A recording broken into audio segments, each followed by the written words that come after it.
प्रभु का साक्षात दर्शन के लिए राधा नाम जप करूं या हरिवंश नाम जप करूं? राधा नाम जप से हो जाए, राधा नाम जप से। गोपी गुप्ता जी, नई दिल्ली से। राधे राधे महाराज जी। महाराज जी, क्यों ऐसा होता है कि जब मुझे किसी चीज, करियर या पैसा, कोई इंसान की सबसे ज्यादा जरूरत होती है तभी वो नहीं मिलता, और जब बाद में मिलता है तो उतनी खुशी भी नहीं होती?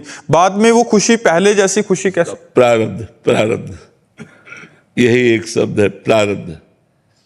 प्रारब्ध का है कि 10 वर्ष बाद आपको उस धन की प्राप्ति होगी, तो अब 10 वर्ष आप चाहे जितना प्रयास कर लें, 10 वर्ष आपको सफलता नहीं मिलेगी, चाहे जितना प्रयास कर लें।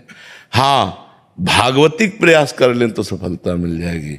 भागवतिक प्रयास जैसे भगवान का नाम जप है और भागवतिक अनुष्ठान है, गजेंद्र मोक्ष का पाठ है, बहुत से ऐसे भागवतिक अनुष्ठान हैं जिनके अनुष्ठान करने से हमारी विपत्ति दूर हो सकती है, हमारी समस्या का समाधान हो सकता है।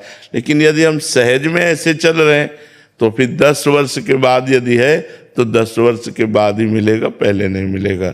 ये सब पहले से निश्चित है, पहले से प्रारब्ध निश्चित है। पुरुषार्थ के लिए तुम्हें, अब जैसे इस समय आप हैं, अब आप नाम जप कर सकते हैं, ये आपको प्रारब्ध से क्या लेना देना?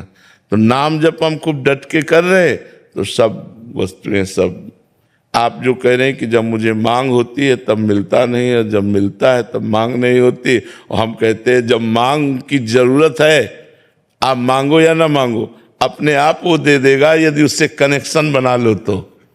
संबंध जोड़ो प्रभु से, प्रभु को अपना मान लो। हमने मांगा थोड़ी है, ये व्यवस्था मांगा थोड़ी कि भगवान हमको ऐसी व्यवस्था दे दो।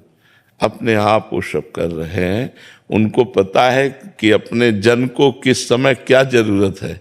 मुझे लगता है भगवान की शरण में आया जाए और भगवान का नाम जप किया जाए तो प्रारब्ध हमको परास्त नहीं कर पाएगा।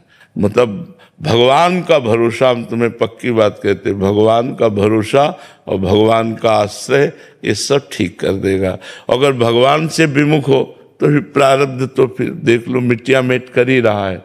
सारे संसार को सुख दुख के चक्र में फंसाकर समय को नष्ट कर रहा है। मृत्यु नजदीक आ जाती है, दुर्लभ मानव शरीर छूट जाता है, फिर अन्य योनियों में हम भटकते रहते हैं। हमें न भजन करने का अधिकार मिलता है, न क्रियमाण कर्म करने का अधिकार मिलता है, केवल भोग भोगते रहते हैं। अगर आपने हमारे चैनल को अभी तक सब्सक्राइब नहीं किया है तो कृपया सब्सक्राइब कीजिए, लाइक कीजिए और अपना कीमती कमेंट जरूर कीजिए। आपके सपोर्ट से हमें बहुत हिम्मत मिलती है और काम करने की और भी जिज्ञासा बढ़ती है, ताकि हम आपके लिए और भी अच्छा कंटेंट बनाकर पेश कर सकें।